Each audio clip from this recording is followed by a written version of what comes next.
So to let you know, the recognize that three song of that with the final E. So the now so much of our area, the first one is that the John the John will be in so the sound is the level of the mother don't let you know the so the so the so that's what we are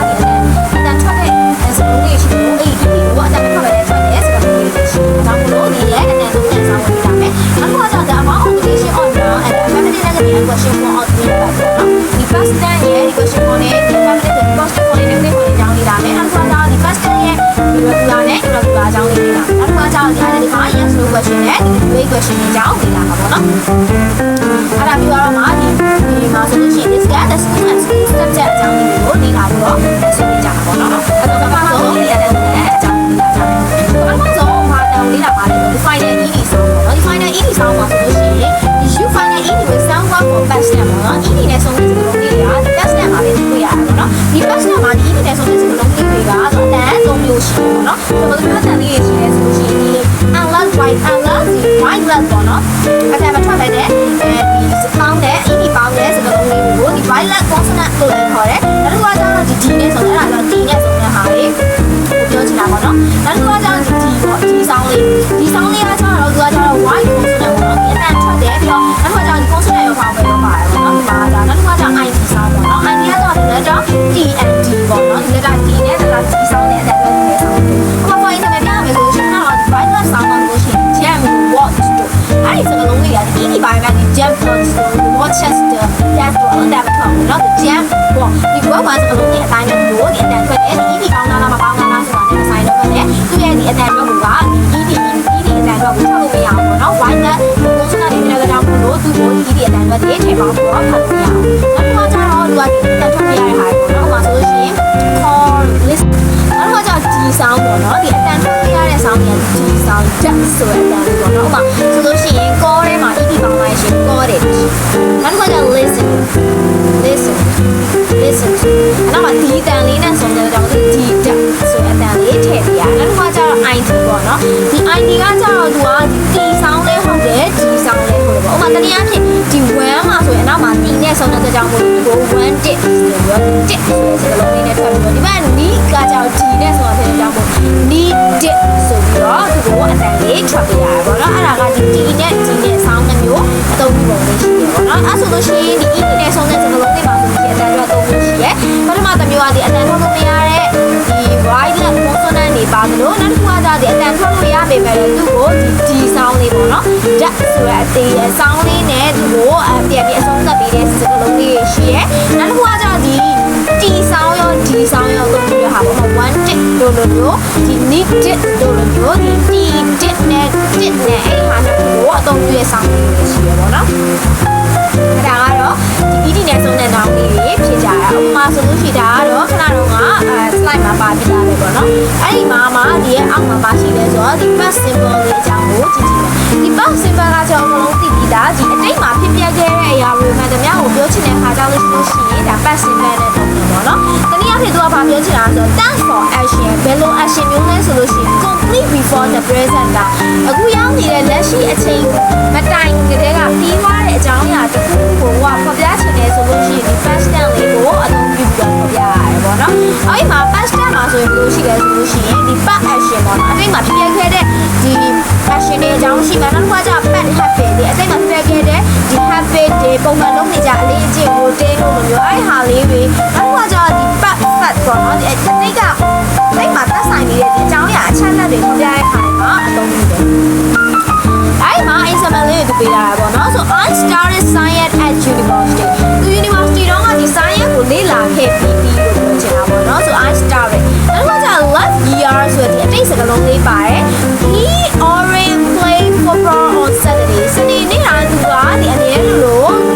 ဘောလုံးကစားလေးရှိတယ်လို့ပြောချင်တာမနေ့ကဆိုရင်သူစနေနေ့တိုင်းဘောလုံးကစားလေးရှိတယ်လို့သူကပြောချင်တာ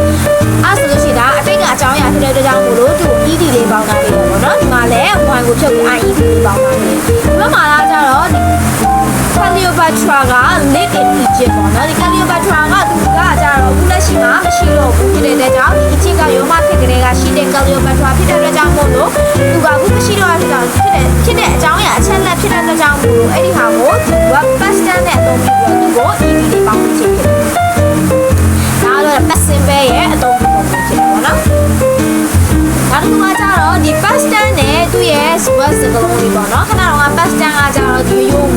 နော်အဲ့ဒီမှာသူကဒီ verb to be စကားလုံးလေးဆိုလို့ရှိရင်ဒီ present မှာဆိုလို့ရှိရင် ms အောင်သုံးတယ်ပေါ့နော်ဒါကတော့သိပြီးသားပဲအခုကကြာ past tense မှာဘယ်လိုစကားလုံးလေးသုံးလဲဆိုတော့ was နဲ့ were ဆိုပြီးတော့နှစ်လုံးသုံးပါတယ်ပေါ့နော် so what we have to for in past tense was and were that he was at the supermarket yesterday ဆိုရင်ဒီမနေ့ကစကားလုံးပါတယ်ပြီးတော့ကြောင့်လို့သူကို that he is no she is လို့မသုံးဘဲနဲ့ she was ဆိုပြီးတော့ဒီ what to be စကားလုံးလေးသုံးချင်တယ်နောက်တစ်ခါကျတော့ you not with what and where တဲ့ဒီအနက်ကလေးအရေးစာကြောင်းလေးရေးမယ်ဆိုလို့ရှိရင် was ကိုဘယ်လိုအတူကောက်ချုပ်ပြီးရေးလို့ရလဲဆိုလို့ရှိရင်ဒီ wasn't လို့ရေးလို့ရတယ်ပေါ့နော်အဲ့လိုမျိုးပဲဒီ where ကိုလည်းအတူကောက်ချုပ်ပြီးတော့ဒီ well လို့လည်းအသုံးပြုလို့ရတယ်ပေါ့နော်အဲ့ဒါကတော့ဒီ past tense ရဲ့ what to be စကားလုံးလေးဖြစ်တယ်ပေါ့နော်ဒီရိုးဒီ past simple မှာဆိုလို့ရှိရင်တော့ဒီပေါင်းတာပေါ့နော်ဒီဘက်က present tense ရဲ့ဒီ what to be မှာဆိုရင် was နဲ့ were တခုသုံးလို့ဖြစ်တယ်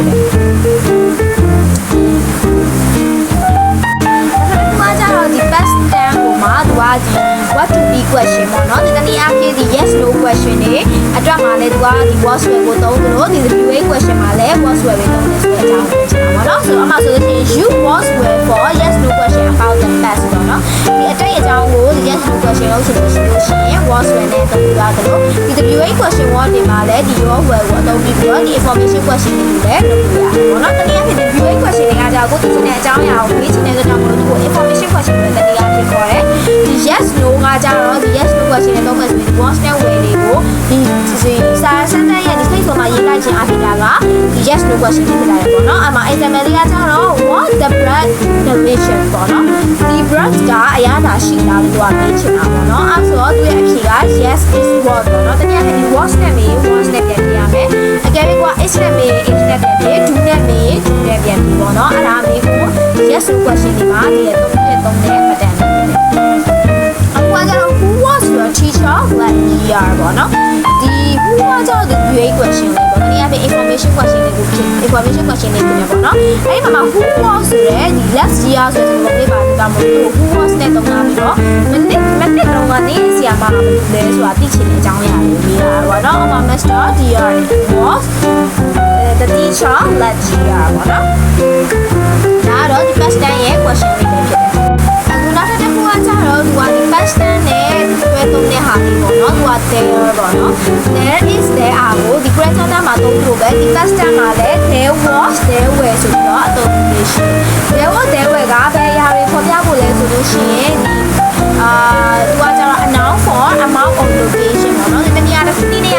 သူကဖော်ပြချင်တဲ့အခါမှာ there was there were အဲ့ဟာဒီဒါမှမဟုတ် amount ပေါ့နော်ပမာဏတစ်ခုကိုဖော်ပြချင်တဲ့အခါမှာဆိုလို့ရှိရင်ဒီ there was there were နဲ့အသုံးပြုပြီးဖော်ပြလို့ရှိရင်ဒီနေရာဖြင့်ဒီ you there plus past be was were ပေါ့နော်ဒီနေရာဖြင့်ဒီ there ရဲ့ was ရဲ့ were ရဲ့ဆိုတာမှာ there was there were ဆိုပြီးသုံးချင်တယ်အဲ့ဒါကိုပဲသူကနေပြီး negative form နဲ့လည်းအသုံးပြုလို့ရတယ်ပေါ့နော်ခဏတော့လေးပြီးတော့အဲ့သူအောက်မှာ example လေးပေးတာပေါ့နော်ဆိုအဲ့မှာဥပမာ there was there were ရဲ့ example လေးရှိရပါတော့အမှ positive sentence အကြောင်းရေးမယ်ဆိုလို့ရှိရင် there was a cat on the tree အဲ့ဒါကဒီနေ့ကောင်ပြောချင်တဲ့အခါကျတော့ဖြစ်တဲ့အတွက်ကြောင့် singular noun ပေါ့နော် singular noun ဖြစ်တဲ့အတွက်ကြောင့် was တွေကိုအသုံးပြုပြီးတော့ there were 3 pounds of cooking ပေါ့နော်ဒီမှာက box ကကြောက်သူက3 pounds တောင်ဖြစ်တဲ့အတွက်ကြောင့်မို့လို့ there were ကိုအသုံးပြုတာဖြစ်တယ်နောက်တစ်ခါကျတော့ negative ပေါ့နော် negative မှာဆိုလို့ရှိရင် there wasn't a door in the store ပေါ့နော်ဒီမှာဆိုလို့ရှိရင်သူကဒီ store မှာခွေးတစ်ကောင်မရှိနေဘူးကြတယ်ဖြစ်တဲ့အတွက်ကြောင့်မို့ဒီကောင်အကြောင်းပြောချင်တယ်အဲ့ဒါမဲ့အနည်းဆက်လုံးဖြစ်တဲ့အတွက်ကြောင့်မို့လို့ဒီ wasn't ကိုအသုံးပြုတယ်နောက်တစ်ခါကျတော့ဒီ people ပေါ့နော် people ကကျတော့လူအများကိုပြောချင်တာပေါ့နော်တနည်းအားဖြင့်ဒီမှာဘာမှားကြလဲဆိုဒီ people နဲ့ person နဲ့ပေါ့နော်ဒီ people ကလူအများကိုသုံးပြီးတော့ person ကကျတော့လူတစ်ဦးတစ်ယောက်ကိုသုံးတာဖြစ်တယ်ပေါ့နော်ဒီမှာ people သုံးတာဖြစ်တဲ့အတွက်ကြောင့်မို့လို့ people on the street ပေါ့နော်အဲ့ဆိုတော့သူအများကြီးဖြစ်တဲ့ကြောင့်မို့ဘယ်ဝင်လဲအသုံးပြုတာဖြစ်တယ်အောက်မှာကျတော့သူကခဏတော့ပေးရတဲ့အတိုင်းပဲဒီ question ပုံလေးပေါ့နော်ဒီ yes no question လေးကိုသူကပြန်ပေးရခြင်းပဲဖြစ်တယ်နော်အဲဆိုရင်နောက် first slide ကိုသွားလိုက်ပြီဒီ past tense past simple ရဲ့ verb စကားလုံးပေါ့နော်ဒီ verb မှာရိုးရိုး ed ပေါင်းတဲ့ verb ရှိတဲ့ irregular verb ရှိတယ်လို့ဒီ ed ပေါင်းလို့မရတဲ့ irregular verbs ကလည်းရှိတယ်ပေါ့နော်အဲ့ regular verb နဲ့ irregular verb ကဘာကွာလဲဆိုတာပြပြပါမယ်ဒီ regular မှာဆိုလို့ရှိရင်ပုံမှန်အတိုင်းပဲဒီမှာ the play ဆိုရင် ed ပေါင်းတယ် cry ဆိုရင် y ကိုချက်ပြီး i ကိုပေါင်းတယ်ပေါ့နော်ဒီမှာ lie ဆိုလည်း ed ပေါင်းဒီမျိုး ed ပေါင်းတဲ့စကားလုံးလေးတွေကိုဒီ regular verb လို့ခေါ်ပြီးတော့နောက်တစ်ခုကကျတော့ဒီ irregular verb ပေါ့နော် ကကျဒီ irregular ပေါ့နော် irregular ကဒီ spelling တွေပါလုံးဝပြောင်းသွားတယ်မှာ e ဆိုရင် 8 ပြောင်းသွားမယ် then မှာ run ဆိုရင် run ဆိုပြီးတော့ပြောင်းသွားတယ်ပေါ့နော်အဲ့မှာတချို့သောစကားလုံးတွေကဒီ spelling ပြောင်းစရာမလိုတဲ့စကားလုံးတွေလည်းပါတယ်ပေါ့နော်အဲ့ဒါကိုပဲသူကနေပြီးအောက်မှာနှစ်ချုပ်လေးပြင်ရေးထားသေးတယ် irregular word က do not have ed at the end ဒီ irregular word တွေကဒီအဆုံးမှာ ed မပါတဲ့စကားလုံးလေးတွေဖြစ်တယ်ပေါ့နော်နောက်တစ်ခုကကျ stand irregular word က do not change spelling ဒီ spelling တွေပြောင်းစရာမလိုပဲနဲ့ဒီ irregular word တွေလုပ်လို့ရတယ်ပေါ့နော်ဒါကတော့ဒီ regular word နဲ့ irregular word တွေဖြစ်တယ်နောက်ဒီ past simple question ပေါ့နော် past simple question ကကြတော့ဒီတိုင်းပြောမယ်ဆိုရင် past simple ကိုအသုံးပြုပြီးဆိုလို့ရှိရင် you 8နဲ့ဆိုရင် did လေးကိုအသုံးပြုရခြင်းဖြစ်တယ်ပေါ့နော်အမှ you did with past simple question လေးပေါ့နော် past simple question လေးကကြတော့ဒီ past simple ဖြစ်တဲ့ကြောင့် did လေးကိုအသုံးပြုပြီးတော့ဒီ yes no question လေးလုပ်လို့ရတယ်ပေါ့နော်တနည်းဒီ UA question အပြင် UA question အပြင်ဒီ yes no question လေးလုပ်လို့ရတယ်ပေါ့နော်အဲ့မှာဆိုလို့ရှိရင်ပထမဆုံးဒီ answer with the yes no question ကိုဒီ did နဲ့ပြန်ဖြေရတယ်ပေါ့နော်အမှပုံစံပထမဆုံးကကြတော့ဒီ did you go to the did yesterday ပေါ့နော်ဒီ yesterday မှာဆိုလို့ရှိရင်ဒီနေ့ကအကြောင်းပြောတာဖြစ်တဲ့အတွက်ကြောင့်မို့လို့သူ့ကိုဒီ question did နဲ့မေးထားတာပေါ့နော်အမှ did you go နဲ့မေးထားတယ်အဲ့ဒါကိုပြန်ဖြေမယ်ဆိုလို့ရှိရင်ဒီ yes no question နေမေးမယ်ဆိုရင်ဒီနေ့ဒီ what to be ဒီ article တွေနဲ့ what to be စကားလုံးတွေနဲ့စားတဲ့ဟာနောက် what to have နဲ့စားတဲ့ဟာ what to do နဲ့စားတဲ့ဟာဒီကိုဒီ UA question yes no question လို့ခေါ်တာပေါ့နော်အဲ့မှာဒီ what to do နဲ့စားတဲ့ဟာဖြစ်တဲ့အတွက်ကြောင့်မို့ဒီ what to do က did ပေါ့နော်ဒီ did နဲ့စားတဲ့ဟာလေးကိုဒီမိကုန်းလောက်တာဖြစ်တဲ့အတွက်ကြောင့်မို့လို့သူ့ကိုဒီ yes I did no I didn't ဆိုပြီးတော့ပြန်ဖြေရဲဒီ yes no question လေးပုံစံရှိရပေါ့နော်နောက်ကကြောင့်ဒီ UA question UA post မှာဆိုလို့ရှိရင်တနည်းအားဖြင့်သူ့ကို information question လို့လည်းခေါ်တယ်ပေါ့နော်ခဏတော့သိခဲ့ပြီအဲ့ဒီမှာမှသူ UH နဲ့ supply မယ်ဆိုလို့ရှိရင်သူ့ကိုအနောက်မှာဒီ do that did ပေါ့နော်အဲ့သုံးထည့်ပေးရတယ်အဲ့ဒီမှာမှသူက past tense ဖြစ်တဲ့ကြောင့်မို့ did လေးကိုအသုံးပြုပြီးတော့ဒီ what did you do last weekend မနေ့လုံခဲ့တဲ့အပတ်တုန်းကဘာလုပ်ခဲ့လဲဆိုအောင်မေးတာပေါ့နော်အဲ့မှာကိုပြန်ဖြေမယ်ဆိုလို့ရှိရင်ဒီ did ကိုဖြုတ်ပြီးတော့ဒီအနောက်က verb စကားလုံးလေးကိုဒီ what do လေးပြောင်းပြီးတော့ I went to the zoo with my family ဆိုပြီး what do စကားလုံးလေးနဲ့ပြန်ပြီးဖြေပေးရတယ်အဲ့ဒါကကြတော့ဒီ past simple question မှာဒီyes no question နဲ့ဒီ UA question ဝေါ်လေးအကြောင်း data ခဲ့တာဖြစ်တယ်အဲ့ဒီမှာဒီ past time expression ပေါ့နော်ဒီ expression time expression ဒီအချိန်နဲ့ပတ်သက်ပြီးတော့ဒီဘယ်လိုကာလမျိုးကိုဒီ past tense သုံးတယ်ပေါ့နော်ဘယ်လိုစကားလုံးမျိုးတွေတွင် past tense သုံးရလဲဆိုတဲ့အကြောင်းလေးပြပြပါမယ်အမှာပထမဆုံးကကြာ you yesterday ပေါ့နော် yesterday ရဲ့အဓိပ္ပာယ်ကဘာလဲဆိုတော့ the day before today ဒီနေ့မတိုင်ခင်မနေ့ကလို့ပြောချင်တာပေါ့နော်ဒီနေ့ဒီနေ့မတိုင်ခင်အချိန်ကိုဒီ yesterday လို့သုံးတယ်နောက်တစ်ခါကျဒီ last day last night last week last month last year ကကြတော့ဒီ period time ပေါ့နော်ဒီအချိန်ကာလတစ်ခုခုကဒီလက်ရှိမတိုင်ခင်တည်းကဖြစ်နေတဲ့ဟာကိုဒီအချိန်ကာလတစ်ခုခုကိုဒီဘယ်လိုပြောမလဲအဲ့ဒါကိုဒီ lab နဲ့တွဲပြီးတော့အသုံးပြုတယ်ဒီအချိန်ကာလပေါ့နော် period တစ်ခုဒီကာလရှာရှည်ရဲ့တစ်ခုကိုပြောချင်တဲ့ဟာကိုသုံးတယ်ပေါ့နော်နောက်ကကြအကိုပေါ့နော်ဒီအကိုဆိုတဲ့စကားလုံးလေးကလည်းသူကကြဒီသူရဲ့အဓိပ္ပာယ်က past action that start and end at that time ပေါ့နော်ဒီအစနဲ့အဆုံးဒီဖြစ်ပေါ်ခဲ့တဲ့အချိန်ပါဝင်တဲ့ဟာဥပမာဒီကိုယ့်ရဲ့အကိုကလွန်ခဲ့တဲ့2နှစ်ကလေးကဆုံးသွားပြီတို့အဲ့လိုမျိုးပေါ့နော်ဒီအကိုနဲ့လွန်ခဲ့တဲ့ကြာနေပြီဆိုတဲ့အကြောင်းပြောချင်တာပေါ့နော်အဲ့ဒီဟာကိုဒီအကိုနဲ့ပြောတာပေါ့နော်အဲ့ဒီဟာဒီစကားလုံးလေးတွေ့ရင်ဒီ past tense ကိုသုံးရမယ်နောက်တစ်ခါကျ use the preposition in or as for specific time in the past ဒီ in or at တွေကိုဒီအတိတ်ကာလမှာသူ့ကိုတည်တဲ့အနေနဲ့သုံးတဲ့ခါတွေမှာလည်းသုံးပြတယ်ပေါ့နော်အဲ့ဒီမှာဆိုလို့ရှိရင်ဒါကတော့ဒီတခြားသုံးပြတယ်ဒီ past tense မှာသုံးပြတဲ့ဟာလေးတနည်းအားဖြင့်ဒီ before the day before yesterday အနောက်တစ်ခါကျတော့ဒီ3 days before ဒီ3ရက်မတိုင်ခင်က the day before yesterday ဆိုရင်ဒီမနေ့ကမတိုင်ခင်မနေ့ဟို yesterday မတိုင်ခင်တစ်နေ့ပေါ့နော်အဲ့လိုပြောချင်တာနောက်တစ်ခုကကြတော့ဒီ earlier ပေါ့နော်ဒီအစောပိုင်းခါလာတို့နောက်တစ်ခုကကြတော့ဒီ in 2030 တို့ in the past တို့ on September 9 2009ဒီ past tense ကအကြောင်းအရာတွေကိုလည်းဒီ preposition in on and နဲ့တွဲပြီးတော့အသုံးပြုရတယ်အဲ့ဒါကကြတော့ဒီ past tense ရဲ့ time expression လေးဖြစ်တာပေါ့နော်အဲ့ဆိုရင်နောက်ဆုံးဖြစ်တဲ့ဒီ vocabulary တွေအကြောင်းပြပြပေးပါမယ်အဲ့ဒါကကြတော့ဒီ school နဲ့ပတ်သက်တဲ့ vocabulary တွေပေါ့နော်အဲ့ဒီမှာဆိုလို့ရှိရင်ပထမဆုံးဒီခေတ္တကာလနဲ့ပေါ့ခေတ္တကာလကကြတော့ဘယ်လောက်တန်းတွေကစလဲဆိုလို့ရှိရင်ဒီ3နှစ်ကနေပြီးတော့ဒီ6နှစ်ဂျားအတွင်းကိုဒီခေတ္တကာလနဲ့လို့ခေါ်တယ်ပေါ့နော်တကယ်ဒီ KG လို့လည်းခေါ်တယ်နောက်တစ်ခုကကြဒီ elementary school တွေပေါ့ elementary school ရာကြဒီ9နှစ်ကနေပြီးတော့ဒီ အလေတန်းမရောက်ခင်ဒီပေါ့နော်အသက်အရွယ်ပိုင်းခြားဆိုရင်ဒီ7နှစ်73နှစ်ပေါ့အဲ့လောက်အရွယ်အထိကို elementary school လို့ခေါ်တယ်နောက်က middle ပေါ့နော် middle school ကကြဒီအလေတန်းအဆင့်တွေပေါ့နော်အလေတန်းအဆင့်တွေ middle school ဒီ high school ကကြတော့ဒီအတန်းကြီးပိုင်းတွေပေါ့ high school ပေါ့နော်အဲ့ထပ်ပို့ပြီးတော့မြင့်သွားတယ်ဆိုလို့ရှိရင်ဒီ college တို့ university တို့ဖြစ်သွားအကြောင်းတွေမှာဆိုရင် kindergarten school ရှိရယ် elementary school ရှိရယ် middle school ရှိရယ် high school ရှိတယ် college university school college တွေ university တွေအထိရှိရယ်ပေါ့နော်ဒီ school နဲ့ပတ်သက်မယ်ဆိုလို့ရှိရင်အဲ့ဒီ school နဲ့ပတ်သက်တဲ့ဒီအသုံးဆောင်လေးရပါလဲဆိုတော့ဒီဒါဆိုလို့ရှိရင်ဒီ classroom တို့ library တို့ gym တို့အဲ့ဒီစကားလုံးတွေနောက်ပြီးတော့ cafeteria ကျတော့ဒီ coffee တို့ရမယ် canteen တို့ပေါ့နော်အဲ့ဒါကိုပြောနေတာနောက်တစ်ခုကကျ laboratory ဒီ statement သူတို့ကစမ်းသပ်ချက်ခန်းတွေနောက်တစ်ခုကကျ auditorium ပေါ့နော်ဒီ